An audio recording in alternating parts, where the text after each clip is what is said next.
that we're going to be addressing is the timing chain tensioner.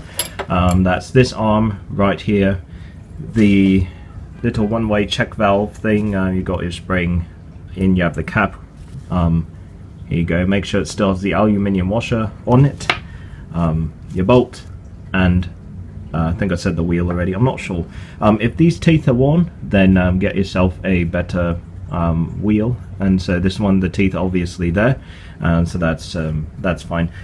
If you're wondering why I did this later, it doesn't really matter. You can put the timing chain tensioner on first. The reason I don't put it in first though is because this tends to get in the way. Also, the timing chain tensioner is what it is it's a one-way check valve. So this bobs up and down, oil falls in there through these recesses, and it pumps this up and it keeps it so that it doesn't that it maintains its height, and that's how it works as a tensioner. So but you see the way that works is that you have to have oil pressure for that to work, and so obviously when you're putting the engine together you're going to have no oil pressure, so it's not going to tension anything, it's just going to get in the way. That's why I like to leave it for later, in case you're wondering. I like to take the rod. You can of course replace it if you want. It's going to go in through this hole right here. Some bikes have a screw, some of them this one is an open, it's just there's a cap that goes over it, and that's held on by the stator cover. That's different. So here's the hole. Slide this in here. I like to tilt the engine up like this because it keeps this in, I guess you could say, properly. Take your spring. This is a later version of the spring, so it might look a bit fatter and shorter than yours, but it's same job. Then the spring's not going to go in all the way. Align the spring on this little nub of the tensioner cap. So the nub goes over here. Walk in the spring. See, so you have to walk it in. Start a few threads. Might be a little tricky, it's not that much pressure, and just thread it in like so. Now what we do, you see how you can so easily push this down. So again, that's why I was saying it doesn't really have much of an effect on tightening things down. Wedge this guy in here so that you can feed the bolt, this long bolt, in. And lastly, you're going to slide on the wheel. So all you need to do is push this up, take a wheel, and plonk it on there. I should use my eyes instead of the viewfinder for this. There you go. The only other thing, sorry, if you have a screw, it might look like this with a washer on it. You might put that in here, but this one doesn't have that. This one has just a little cap that gets pressed on there. Okay, next so what we're going to do is be putting in these seals. It's quite easy. I'm going to just show you with the well, I'll show you both. I like to put a little drop of oil on the outside. I also like to put a drop of oil on the inside, just like so.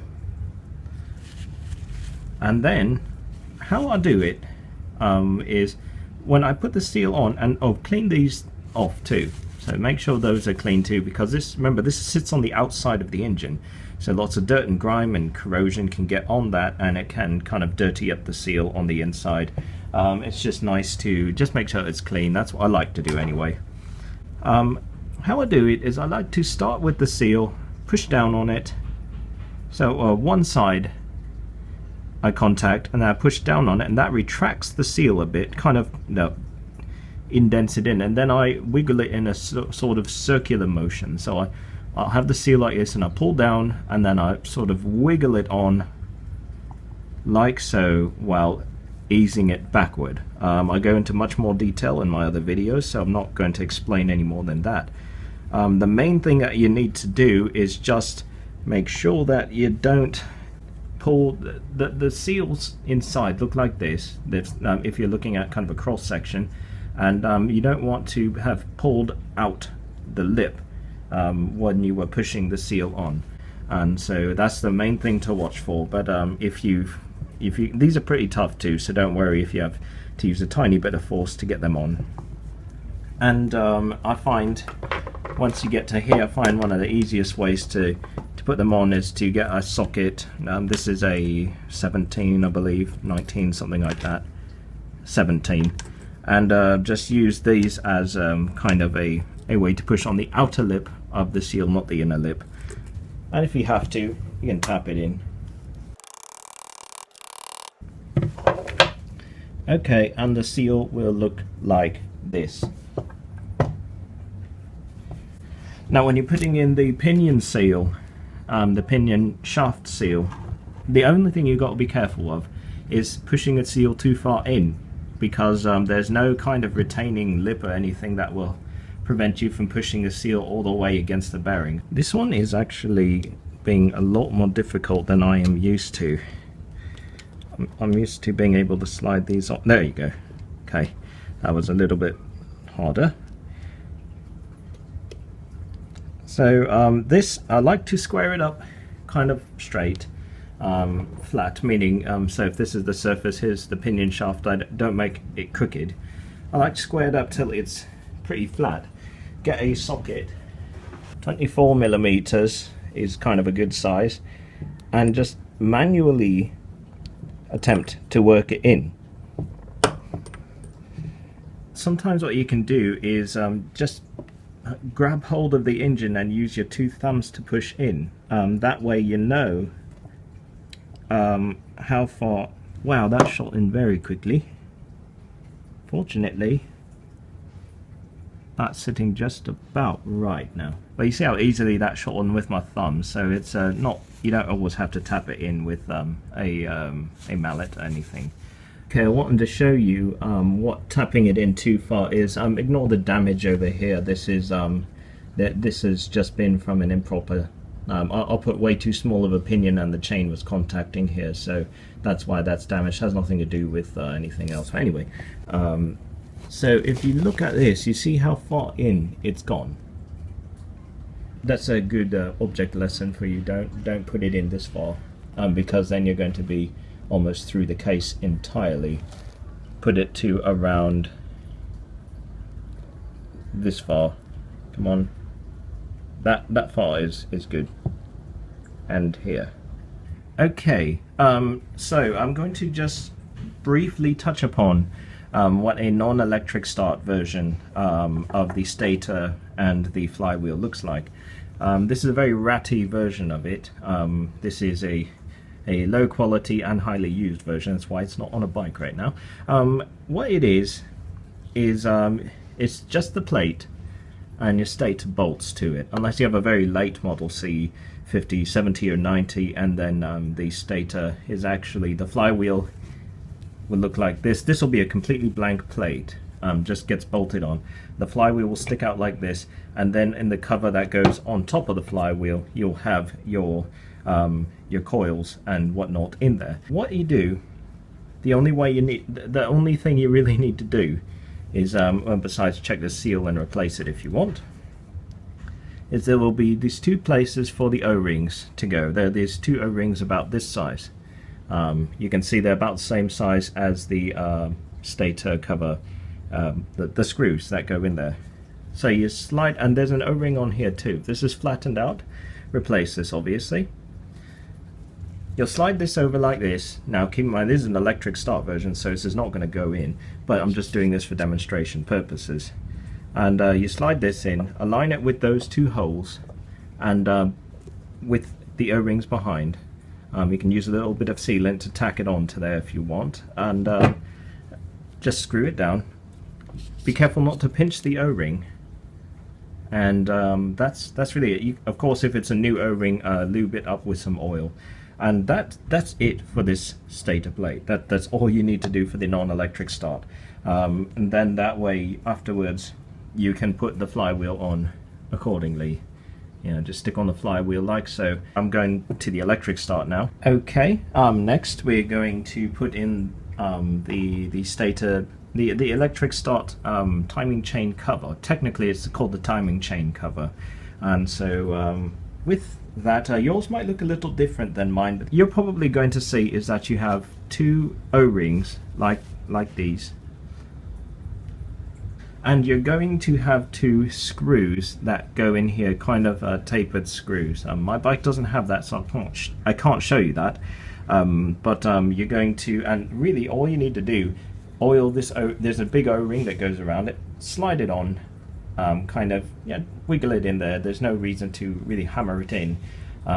Make sure the two O-rings are on the back, and you can put little dabs of sealer on there, and just slide it on. That's literally it. For me though, it's a press, kind of a press fit held on by bolts on the outside. So once I press fit, I don't mean like a hydraulic press or anything like that. It's not interference. I just mean that my cover is just, and here's the O-ring I'm talking about. See, make sure it's oiled. But the way my cover goes is just like this, and all you need to do is wiggle it on and give it a few taps with your palm, and that's it. That's how my cover goes in, and then you bolt it, and then it's held in with the bolts on the outside. Now what we're going to do is put on the back of the one-way bearing. Now this doesn't look like a bearing at all. It just looks like a gear wheel with a chain on it, but this surface is where the back end of the Magneto / Flywheel will attach to, and this does act as a one-way bearing. But anyway, it's this piece. If your starter motor is already bolted to the engine, then or the housing, however you want to do it, you're going to need to have the pinion of the starter, the chain, and this all hooked together. So the pinion has to be off of the starter, and you're going to have to attach this and the larger gear together for it to work. But I'm going to show you the way that you don't need to do that. So first, and this only goes in one way. This seal is it's course replaceable. Just work this on. Remember, there's a seal up here too, so be aware of that, and it will just kind of thunk like that, wiggle in just like that. It's nothing special to do. How I'm going to do this is I'm going to take a starter motor. Yours will probably have 3 bolts. This one just has 2. This is the underneath version of the starter. I'm going to slide the starter in, and you see I can bring it in at an angle, and then because I bring it in at the angle, I can have it rest on the chain like so. And then there's an O-ring on the starter. To ease installation, just slide it, oil it, and then wiggle the starter until it thunks in like so. You might have heard the thunk. And then all you need to do now is bolt the starter motor down. So I'm going to do that. That's one way you can do it. The other way is you can take this clip off and attach these two with the chain together and slide it on in as one assembly. Either way works. I find these clips annoying, so I like doing it this way. And then next, you're going to have this little tab, and that just sits on top of the wheel like so. There's usually a little rest here, so you can align the tab with that, and this is to retain the one-way back of the one-way bearing. You can see wear marks on it. Just make sure it doesn't that this is still relatively loose, and that you're not that it's not binding in any way. Don't need a lot of torque. It's a very small bolt. Now what we are going to do is install the flywheel, or the Magneto. Well, it's actually both. Now there's 3 sprags, what they call sprags, and so these act as the one-way bearing. More information on this in my other videos. But the point is that, as you can see, these will, in their out position, they will interfere, so you can't just push the flywheel down. You sort of have to wiggle it back and forth so that those sprags catch on the edge here and then will retract and slide on. Also be aware that there is a keyway in here, and that's going to go on this little woodruff key here. So align that with this,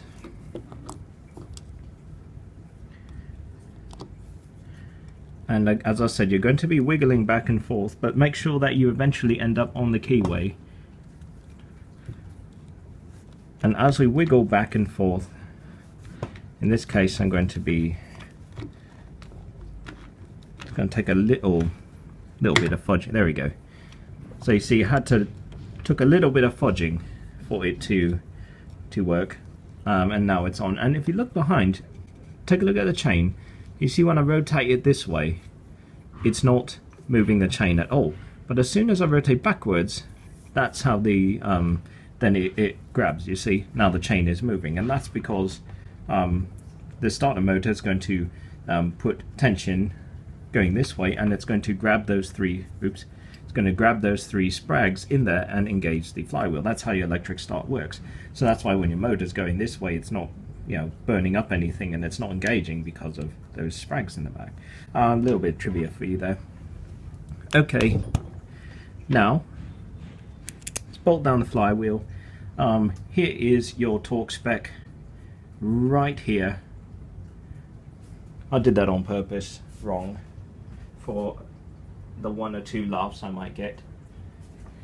Again, when you're tightening the knots down, I do not use an impact wrench, because that can knock your crank out of balance, because these cranks are not one piece, they're pressed together. And yeah, don't use an impact, as easy as it sounds. Use a strap wrench and torque it down. I think I've said that before. If I haven't, sorry. I know it's annoying, but you know, you have to do it this way.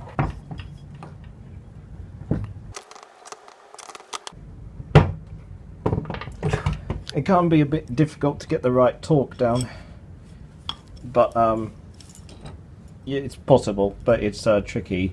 Okay, as I've said, there's a couple different electric start versions. Your coils will typically, for an electric start, be found in here. Now, that doesn't mean that all electric starts are this way, or all non-electric starts are this way either. I'm just saying, from what I've seen generally for the electric start versions, the coils are going to be found in the cover, the outer cover like this. And the non-electric starts, they will not be, but I've seen both. When you're putting in the cover, especially when you have the leads coming off of this, or whatever you want to call them, make sure that none of the wires are going to get pinched. So you see here, we are all free and clear over here, and these wires are tucked out of the way. This is the 4th gear wire. If you have a 3-speed, it's not going to have this. And this is the neutral switch wire. So just make sure you don't pinch them between anything here, and make sure that these wires will clear the flywheel slash Magneto. If that's all good and everything else is taken care of in there, you can slide this on. You might have, these dowel pins are not 100% necessary, but you know, good to have. It makes aligning easier, and you're going to feel a bit of fighting because these magnets are going to want to, they're going to attract each other. So this might get sucked on. In fact, it will. And let's take an action shot of this. It's going to get sucked out of my hand if I let it go lightly.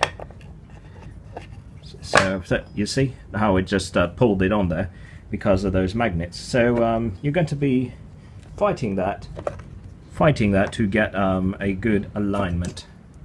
But once you're aligned, oh, and sorry, but some electric starts have their own gaskets. This one doesn't. So the electric starters, some have gaskets, some don't. I wish I could tell you exactly which ones, but there's so many iterations of these motors, even from Honda themselves. So I'm just telling you that some have gaskets, some don't. So just be aware of that. Shouldn't take a lot of force. You can see I'm actually just punching it. And that's it.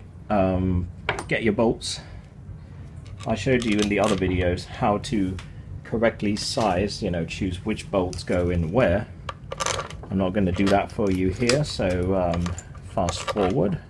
Okay, now getting to the clutch side, to putting on the clutch cover and the shifter hardware. Obviously, if the bike is standing up, it's going to be this is, how do you say, the hardware that you stack on top of here is going to fall down very easily. And that might be annoying now. It might seem strange to you, but you can actually just tip your bike over. I know that there's the whole, you know, oh, my bike's never been laid down before, but you can just tip the bike over. You know, put a bunch of soft stuff so that it doesn't damage anything. Because if you think about it, most of these bikes, when you lean them over, there's really nothing there. You might, you know, drip some fuel out the carburetor, but that's pretty much it. And so you don't have to worry about anything damaging the bike at all. You can tip the bike over so that it looks like this, but if for some reason you just absolutely don't want to do that, maybe there's somebody in front of you and you're fixing this stuff, or you're fixing it in front of somebody, and if you try and tip the bike over, they might say, oh, well, my bike has now been laid down and it's worthless, there's no resale value to it. All you have to do when you're attaching these parts is you can put some really tacky grease on there, and that should work. I found that petroleum jelly doesn't work too well. It's a little bit too thin, but a really decent tacky grease seems to work quite well as a kind of a temporary glue to when you put them. You'll see the parts that I'm putting on, but I'm just letting you know that you can. There's no damage. I mean, this pretty much people do it every time they do a clutch over here, including myself. You tip the bike over, pull the cover, pull the hardware off, work on the clutch, put it back together, cover back on, tip the bike upright, and takes a few kicks, usually starts right again. So take it from me, someone who's done close to 80 of these engines now, it's no problem tipping a bike over. So just had to add that in here, in case you were thinking, well, hey, you know, the engine's flat and it's not going to work if the way that you're showing me on the camera. So before we continue on, the first thing I actually like to do is just put a screen in here, because sometimes I get so tied up. And so what I like to do is put this screen in right away, just because I tend to forget about it sometimes because I get tied up with all the other things and I miss the simple stuff. Your screen might fit tighter than that. It doesn't have to be a tight fit, okay? It might wiggle around in there. That is fine. Some are tighter, some are not. It doesn't matter that much, just as long as you actually have the screen and the screen still hasn't broken. That's the main thing. At this point, of course, just make sure all your hardware is tightened down. You also have, and make sure this thing is clipped down too, this gear as well. And you can stick a 10mm open-ended spanner in here to check if these bolts are done down. Okay, next, if you haven't put the bearing in, do it now. It should slide in with no problem, but if you have a relatively new plate or a new clutch set, it might stick. It might take a little bit of tapping. If it's really, really tight and you don't want to hit on it very hard, hit it very hard. I'm hitting on my bike. It's so beautiful. This, you can put the cover in an oven, or you can put it in front of a torch, but be careful, it's aluminium, so you might melt it or you might warp it. So I like to put it in a baking oven. And you can put this bearing in the freezer, and then you should be able to slide it in very easily. Take this next bit. This is called the thing.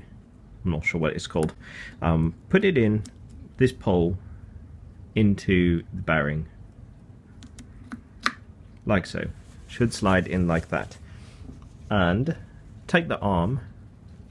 It's going to look like this. Some of them actually have these little indicator dots on the shaft and on here. This one doesn't have any, but I've found that it doesn't help, because many times one has an indicator and one doesn't, and I don't know. It's really easy to tell which way to put it. It's just like this. You'll notice that the holes are going to be dead center like this hole and that hole, and that is correct. If you go one notch too far, it doesn't want to line up, see? And if you go one notch too far the other way, the exact same thing, except, oh, no, so I can't get it over. The same thing, it's not going to sit right, you see, and that is correct. Now you're going to have this small spring, and you're going to have a little, it looks like a collet or some sort of locating pin, but the spring only goes in one way and it doesn't come out the other end. Now if you want, you can drop the spring in here first and then put this on top, or put this together and put these together as one assembly. Doesn't really matter, but put that in and make sure it's springy and it's not binding up on anything. Next thing to put in is this spring, this 2-coil spring, and this triangle thing. Yes, that's a technical term, the triangle thing. I've got red stuff on here. I'm going to wipe it down. The spring goes on the outside just like so. And these edges of this triangle thing go in between the spring and also the housing, so the spring acts on this. And that is it for the clutch hardware. Now, of course, it's not secured down by anything. This is why it's nice to have the bike on its side, for obvious reasons. Now on this engine, I just realized that I forgot the dowel pins, so let me put those in right now.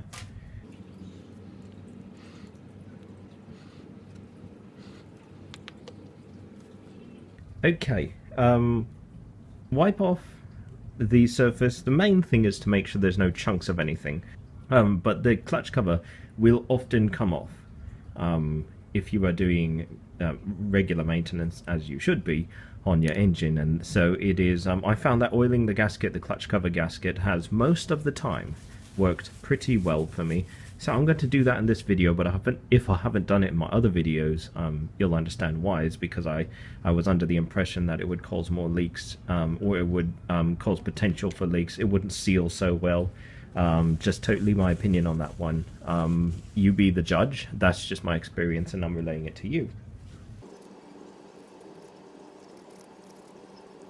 Alright, here is your clutch cover, and this is a really shoddy respray, so just ignore that. But this cover is not really seen on the outside of my bike, so I don't care.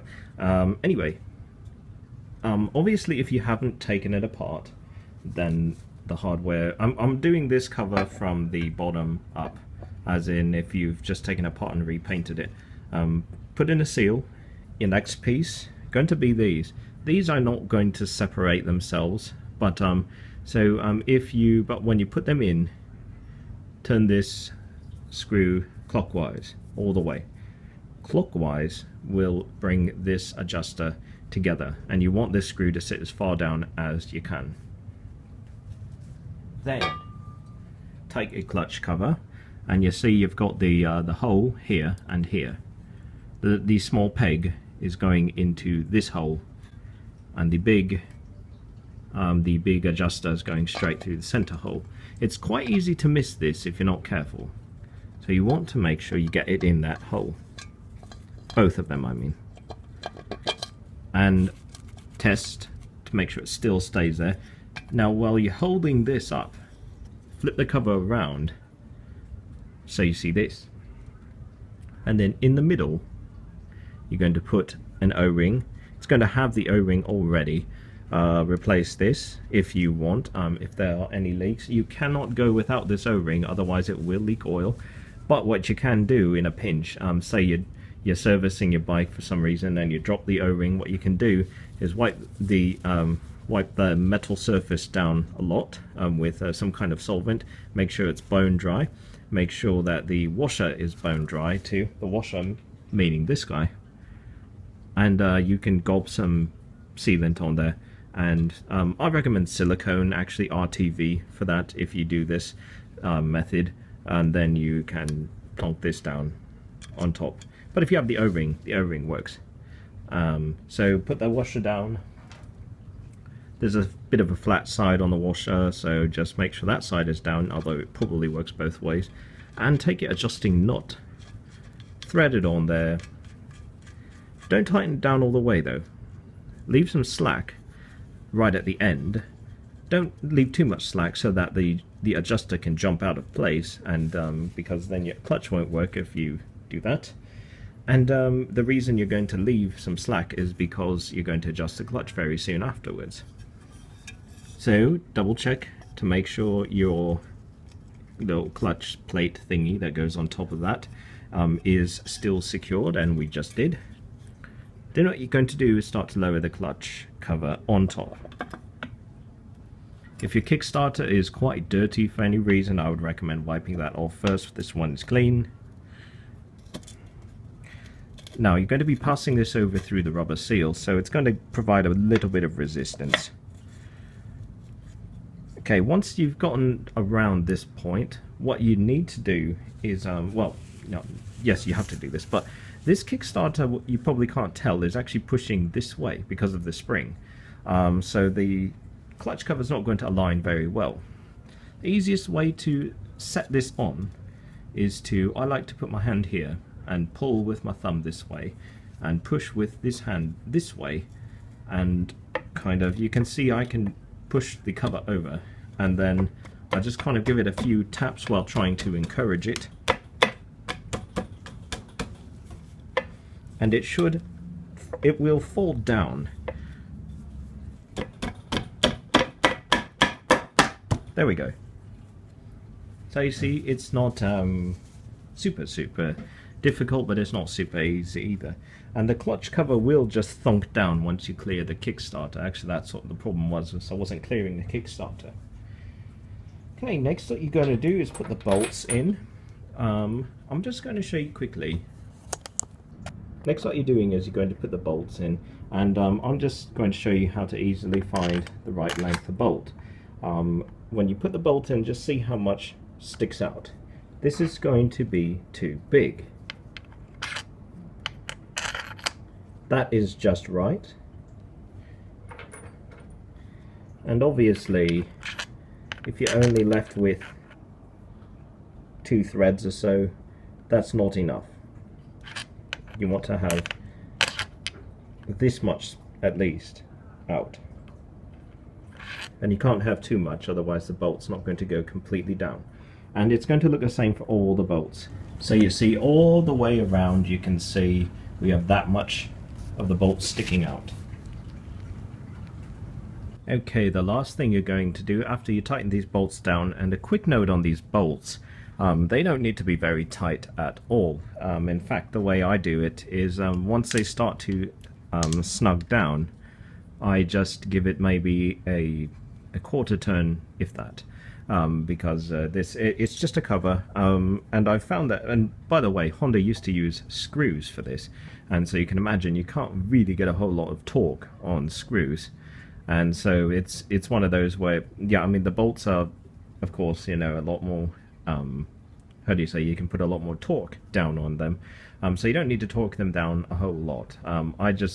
I just kind of do it to where, like I say, it's, you know, it's starting to grab, and then I go maybe, you know, quarter turn and maybe a little more than that, and that's about it. So you don't have to do them very much at all.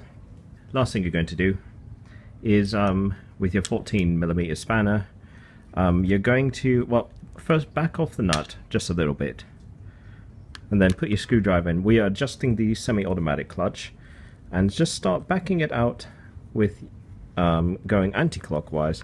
And what you're going to do is, I'm using 2 fingers here. I'm using about 2 fingers on the handle. You can't see it, it's off camera. And as soon as you start to feel that drag a little bit, just back off the clutch about this much, so maybe a 1/6 of a turn, an 1/8 of a turn, such. So once you start feeling the drag, and actually you can turn it a lot more, you can turn it, because what it's doing is it's engaging the clutch now. So make sure that it's not dragging as because of threads or anything like that that are somewhat gummy. So, you know, you can be vigorous with this, you're not going to break it. So don't worry about getting a feel for things. I mean, you can, you know, feel where it gets rough and feel where it engages the clutch, and then you can, like I said, you can be vigorous with it. So then pick out the rough point where it engages, back it off about a 1/6 of a turn-ish, do the knot down. Sometimes the nut will actually spin the adjuster, so you're going to have to get a firm grip on the screwdriver, and then tighten down the clutch nut like so. Just cinch it down, and there you go. That's how you adjust your clutch if you want to, if you're wondering how to do it. So you can do that later on when the clutch needs adjustment. And also, as you see, the oil dipstick has appeared. Make it appear. You can use magic, or if you want, you can just pick it up from the table and thread it in like so. But of course, you're going to be filling it up with oil, so up to you. And of course, if you have anything left, you know, double check. Make sure if you know, if you haven't put your spark plug in, you can do so now. Check all the connections, make sure they're tight.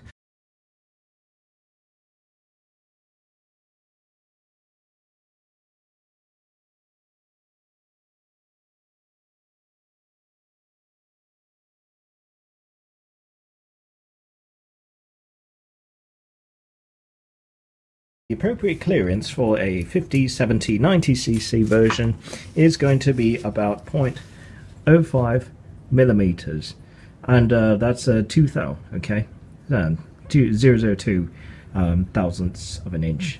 Turn it with your fingers until it stops like that, and when it stops like that, and make sure the knot is not what is grounding, is not preventing you from screwing it in further. Make sure that it is actually the adjuster that has gone all the way down. This is called zero clearance. This means this adjuster is actually touching the valve, so that's at 0. And what you're going to do is now you back it out just maybe a quarter turn like that. Now what you can do is take a feeler gauge. See, there's I can never hold these up the right way, and put it in. Try fitting it in between the gap. You see, we're now between the gap. But if I tighten this all the way, just to give you an idea, like that, no longer are we able to fit the gauge in there. See? Too tight. So I back it out, and a tiny bit more, and there we go. Now we are in. Okay, so the idea is now this gauge is sitting in there. It's taking up 0.002 inches or 0.05 millimeters. So now take your fingers and just sort of very, very lightly close that adjuster on top of the feeler gauge, so that you can move it around like this, but not freely. It's got to feel, you're going to feel some drag. See, it's got a bit of drag on it. That means that it's making contact, and that is good. So adjust it to that. Okay, and then what you're going to do, then you take your curved spanner, hold the square bit with some decent whatevers, teeth, and tighten down the knot. So you don't want the adjustment to move because it's set to the feeler gauge in the back. You want it to stay still, so that is why you have to grip this with some kind of pliers.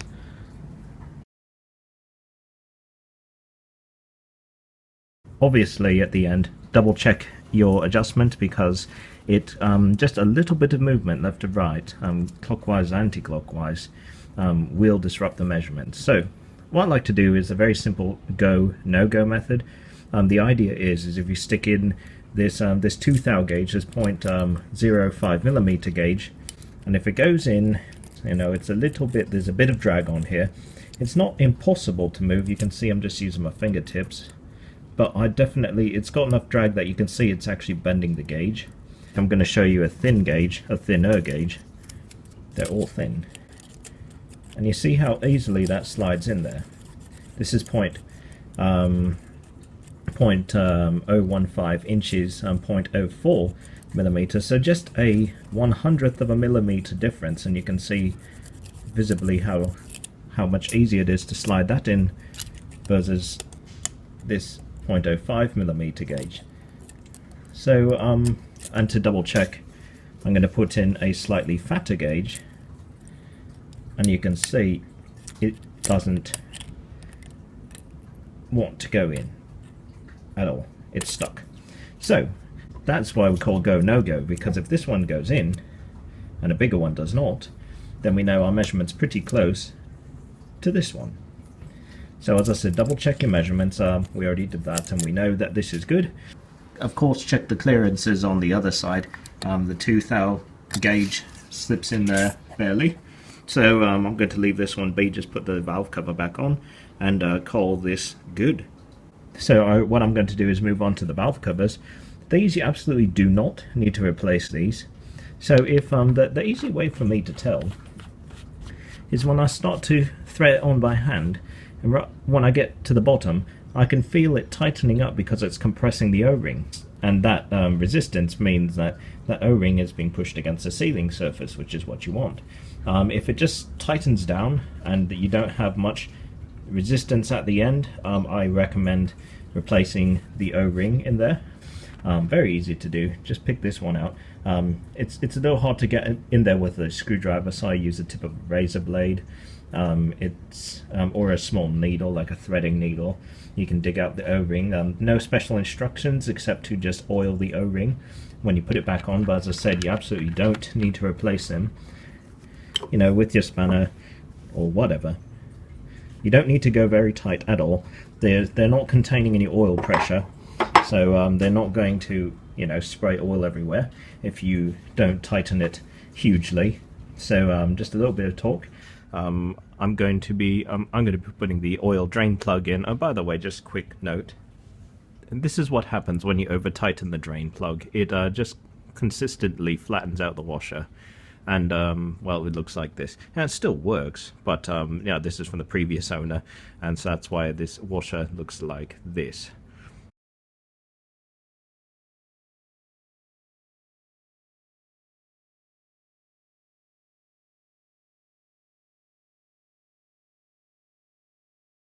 Okay, so the last thing we need to do, obviously, is fire up the engine and see how we did, but for me, I'm going to have to put the engine in my scooter, so bear with me. Actually, you won't have to because of movie magic.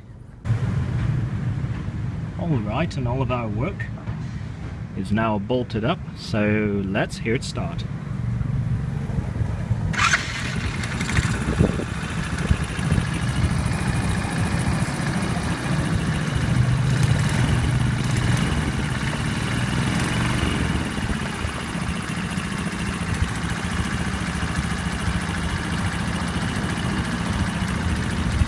I haven't bolted everything down, so I suspect there's a little bit of some loose bracket that might be the tapping.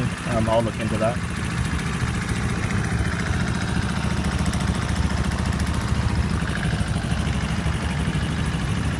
And there you go. Seems to be running pretty good. I'm not going to. I'm going to stop it running right now so I don't glaze the cylinder. And just giving a video of when it's warmed up already. It's been ridden for about 15 minutes, so you get to hear it.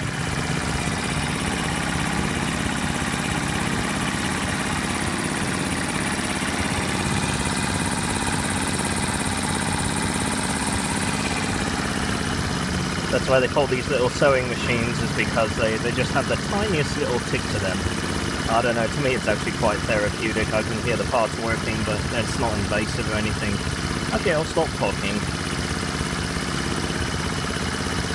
And see you later.